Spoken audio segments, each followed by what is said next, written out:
जी अस्सलाम वालेकुम जी।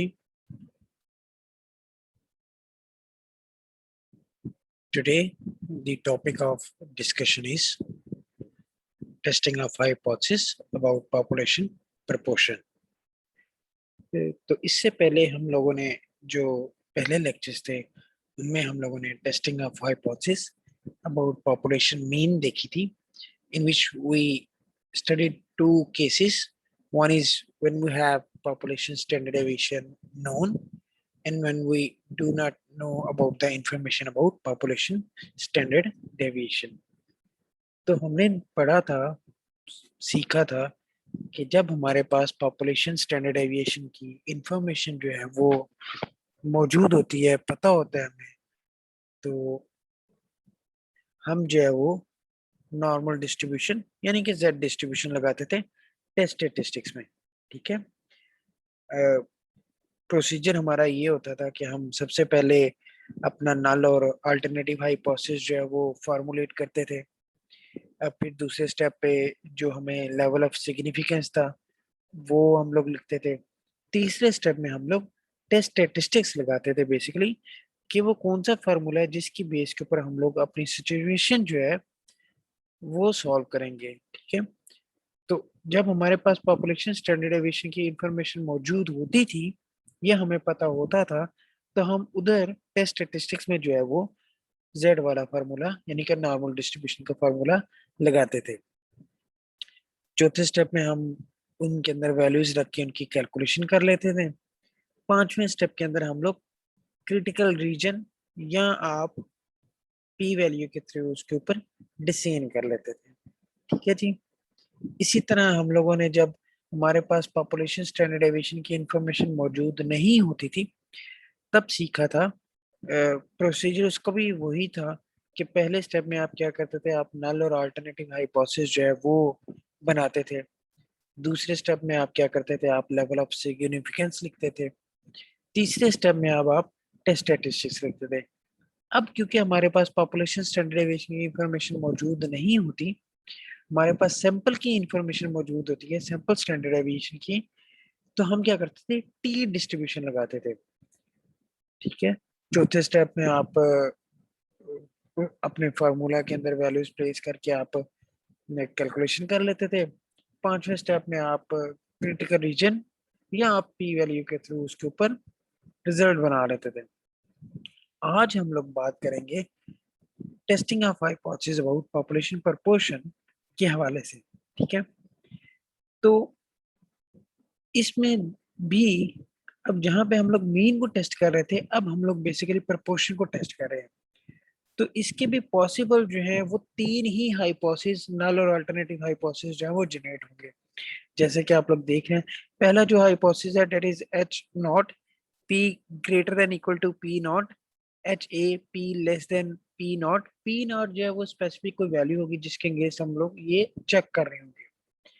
और ये जो पहला बना हुआ है इसको हम लोग लो टेल कहते हैं टेस्ट।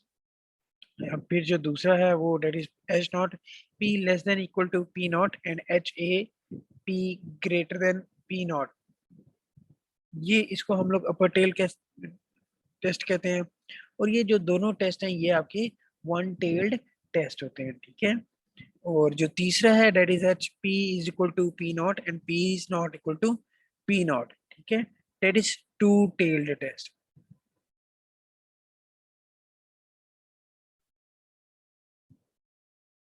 यानी कि पहला स्टेप आपका नल और अल्टरनेटिव हाइपोथेसिस आप इस तरह जनरेट करेंगे। ठीक है, सेकंड स्टेप आपका वही होगा, लेवल ऑफ सिग्निफिकेंस वो आप लिखेंगे। ठीक है,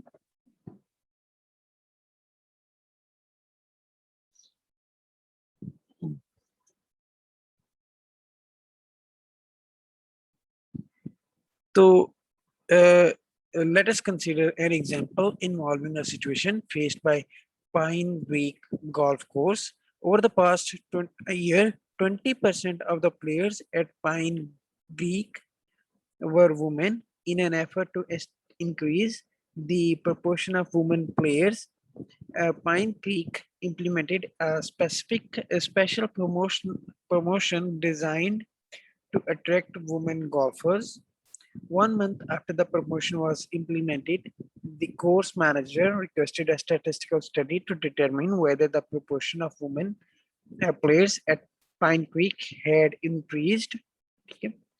Because the objective of the study is to determine whether the proportion of women golfers increased, an upper tail test with HA P greater than 20 is appropriate. ठीक है, क्योंकि इंक्रीज को आप ऑब्जर्व कर रहे हैं तो आपका आप जो है वो अल्टरनेटिव हाइपोथेसिस के अंदर उसको लिखेंगे, ठीक है, और ऑब्वियसली नल हाइपोथेसिस उसका जो है वो बिल्कुल उल्ट हो जाएगा, ठीक है।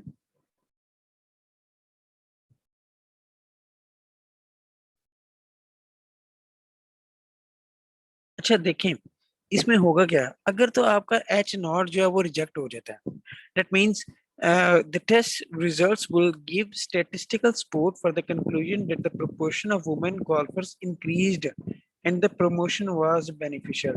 यानी कि अगर एच नॉट रिजेक्ट होता है तो फिर होगा क्या कि हम रिजल्ट ये ड्रॉ करेंगे कि जो बात कही जा रही थी कि वुमेन गोल्फर्स की प्रोपोर्शन जो है वो बढ़ती जा रही है, वो बात बिल्कुल ठीक है, और जो प्रोपोर्शन चल रही है उससे उनको पाइन क्रीक गोल्फ कोर्स का जो है वो फायदा हो रहा है, ठीक है।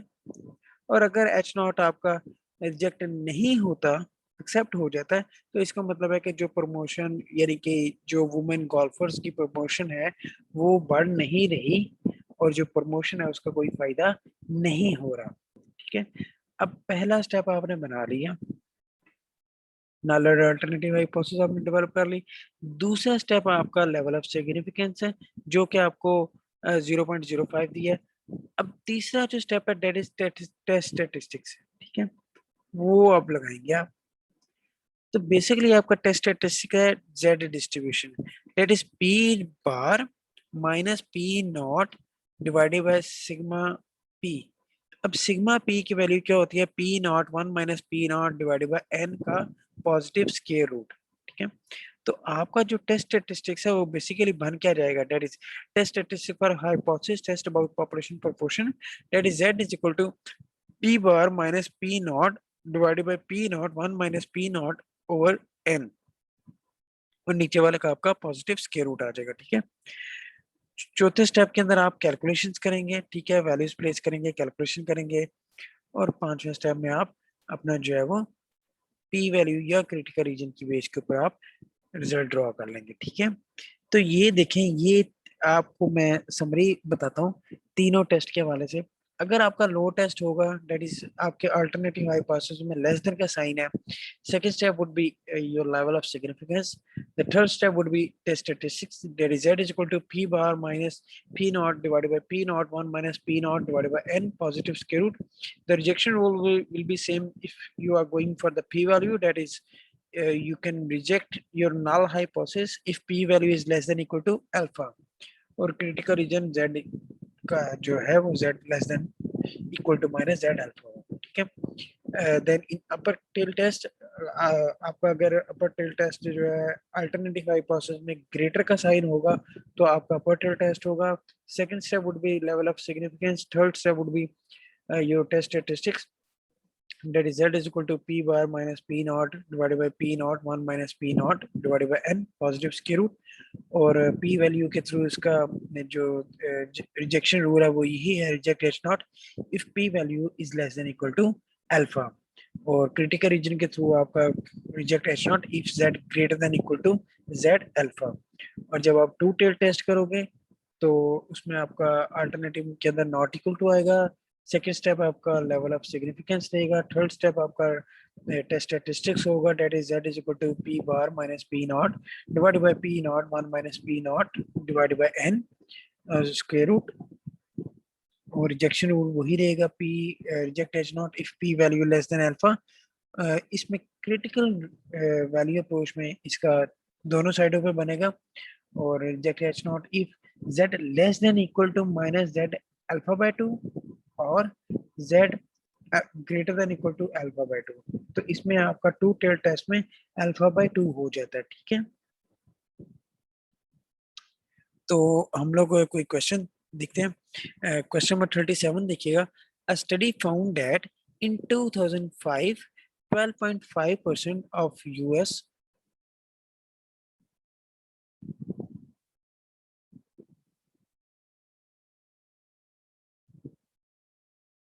12.5% of US workers belong to unions. Suppose sample of 400 US workers is collected in 2006 to determine whether union efforts to organize have increased union membership. तो अब बात क्या आ रही है? पार्ट ए देखिएगा, formulate the hypothesis that can be used to determine whether union membership increased in 2006. तो बात हो रही है, आपने हाइपोथेसिस कौन सा बनाना है कि जिसके अंदर यूनियन मेंबरशिप जो है वो इंक्रीज हो, यानी कि ग्रेटर का साइन हो, और यूनियन पी नॉट आपका है क्या, दैट इज 12.5%. जब आप परसेंट को हटा दोगे तो वो क्या बन जाएगा, 0.125. और if the sample results show that 52 of the workers belong to unions, what is the p value? ठीक है, तो ये देखिएगा क्वेश्चन मैं आपको दिखाता हूँ.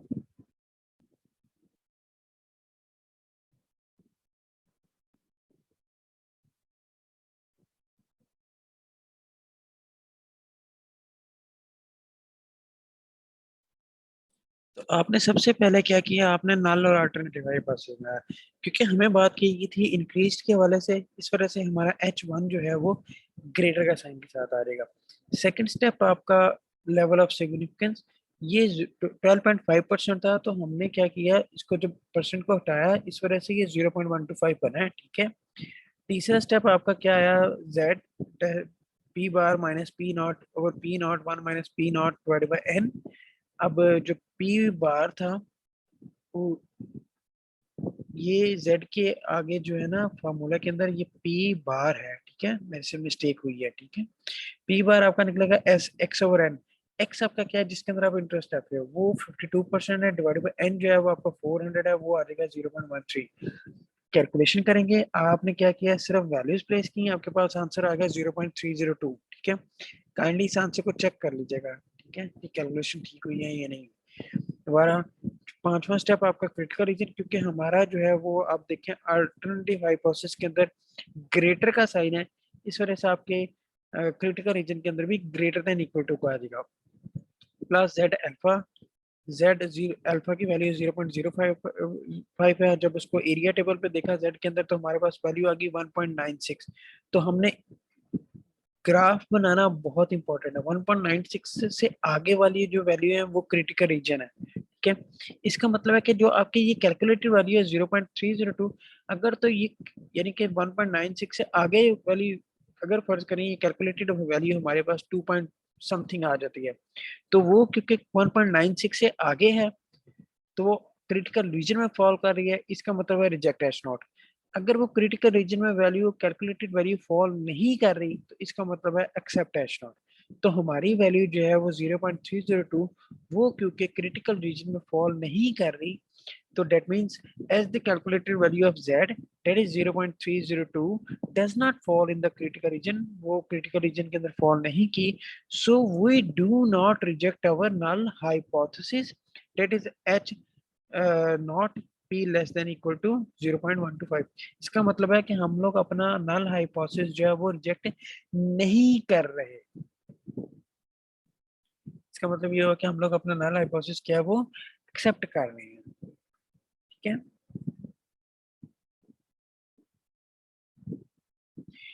यानी कि इस बात का मतलब ये हुआ कि जो यूनियन कह रही थी कि 2006 के अंदर उनकी मेंबरशिप जो है वो इंक्रीज की है, वो बात बिल्कुल गलत है, वो इंक्रीज नहीं की हुई. ठीक है, इसी तरह अगला क्वेश्चन देखते हैं.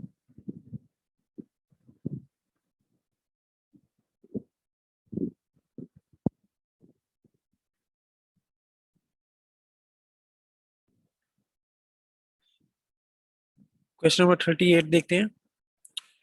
A study by Consumer Report showed that 64% of supermarket shoppers believe supermarket brands to be as good as national name brands. To investigate whether this result applies to its own product, the manufacturer of a national name brand ketchup asked a sample of shoppers whether they believed that supermarket ketchup was as good as the national brand ketchup. Formulate the hypothesis that could be used to determine whether the percentage of supermarket shoppers who believe that the supermarket ketchup was as good as the national brand ketchup differed from 64%. ठीक है, तो क्या बात हुई, एक study conduct की जिसमें हम लोग अक्सर देखते हैं, जैसे हमारा नेशनल कैचअप है, तो अगर हम लोग अपनी कुछ छोटी प्रोडक्ट बना लेते हैं, ठीक है, किसी भी नाम से, तो हम मार्केट में देखना चाहते हैं कि क्या नेशनल का जो केचप है और जो हमारा लोकल केचप है, क्या इन दोनों का सेम ही लोग बाय करते हैं। तो अब हमने प्रोपोर्शन चेक करनी है बेसिकली, 64%, तो ये डिफरेंट है, ठीक है। इसका मतलब है that is a two tail test, H naught P is equal to 0.64 and H A P is not equal to 0.64, ठीक है। If a sample of 100 shoppers showed 652% stated that the supermarket brand was as good as the national brand at alpha 0.05. What is your conclusion? ठीक है, तो ये आपका question है, हम लोग देखते हैं इसको कि ये सॉल्व कैसे होगा।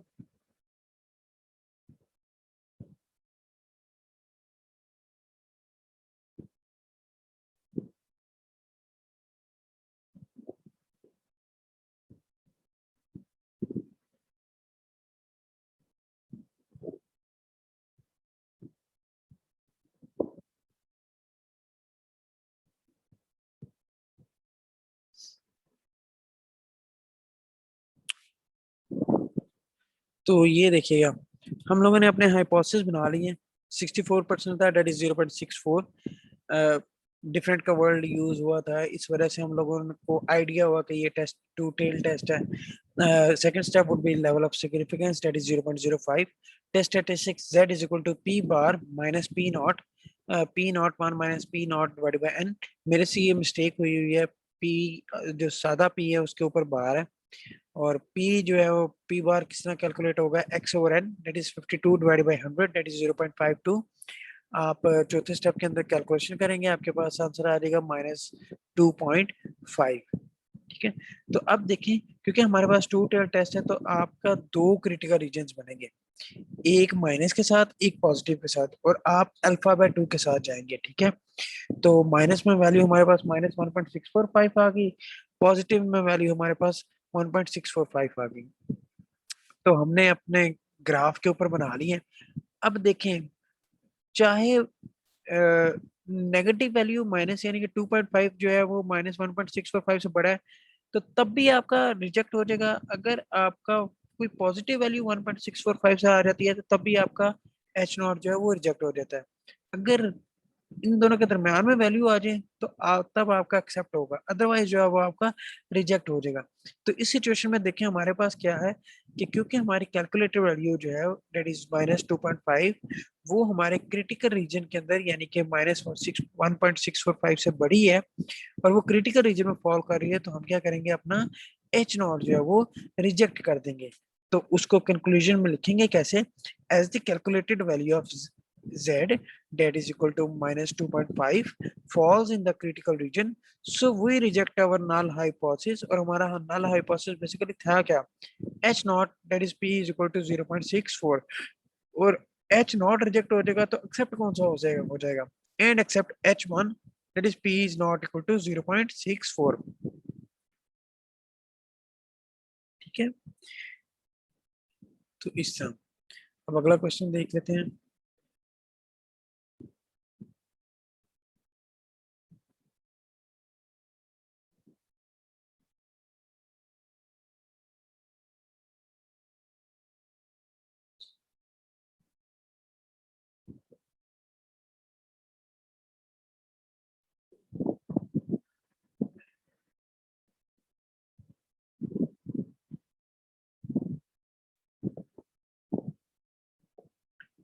क्वेश्चन नंबर 40 देखिए आप लोग। Before the 2003 Super Bowl, ABC predicted that 22% of the Super Bowl audience would express an interest in seeing one of its forthcoming new television shows, including 8 Simple Rules, Are You Hot, and Dragnet. ABC ran commercials for those TV shows during the Super Bowl. The day after the Super Bowl, intermediate advertising group of New York sampled 1532 viewers who saw the commercials and found that for 414 said that they would watch one of the ABC advertised television shows. Part A, what is the part estimate of the proportion of the audience that say that they would watch the television shows after seeing the television commercial? That is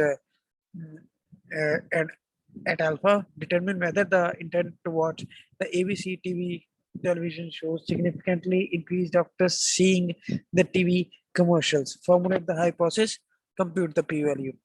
तो increase का word आया है, इसका मतलब है H1 के अंदर क्या हो जाएगा, आपका ग्रेटर हो जाएगा। और वो हम लोगों ने ग्रेटर वाला जो प्रोसीजर है वो क्वेश्चन 37 के अंदर ऑलरेडी मेरा देख लिया, तो इसको करने की जरूरत नहीं है। ठीक है, मतलब आप लोग करिएगा, अगर कोई मसला आया तो मुझे बताइएगा। क्वेश्चन नंबर 41 देख लेते हैं। Speaking to a group of analysts in January 2006, a brokerage firm executive claimed that at least 70% of the investors are currently confident of meeting their investment objectives. A UBS investor optimism survey conducted over the period January 2 to January 15 found that 67% of investors were confident of meeting their investment objectives. Formulate the hypothesis that can be used to test the validity of the brokerage firm executive plans. Assume the UBS investor optimism survey collected information from 300 investors. What is the p value? तो अब आपके पास at least का word है, ठीक है। तो at least basically greater than equal to होता है, और हमें पता है कि इक्वालिटी साइन जो है वो हमेशा हमारे पास सिर्फ नल हाइपोथेसिस के अंदर आ सकती है। ठीक है, तो देखते हैं कि इसका नल हाइपोथेसिस जनरेट कैसे होगा।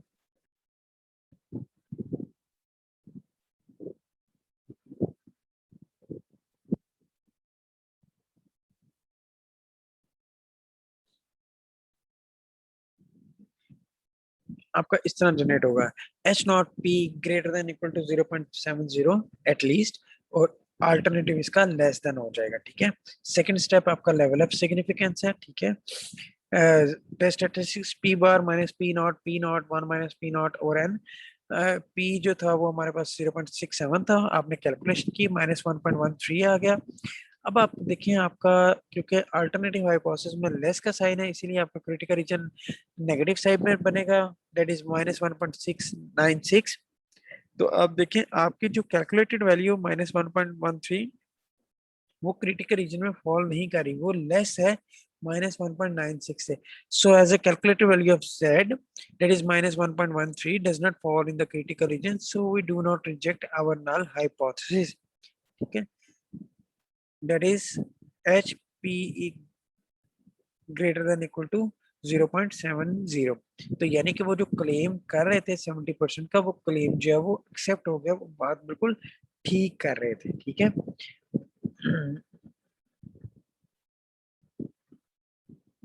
तो इस तरह करके आपके प्रोपोर्शन के सारे क्वेश्चन होंगे।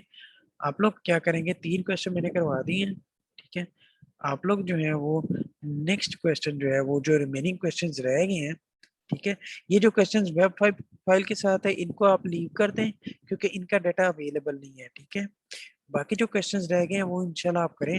अगर उनमें कोई क्वेश्चन में कंफ्यूजन आएगी तो इंशाल्लाह हम लोग उनको नेक्स्ट लेक्चर के अंदर डिस्कस कर लेंगे। ठीक है जी, थैंक यू जी।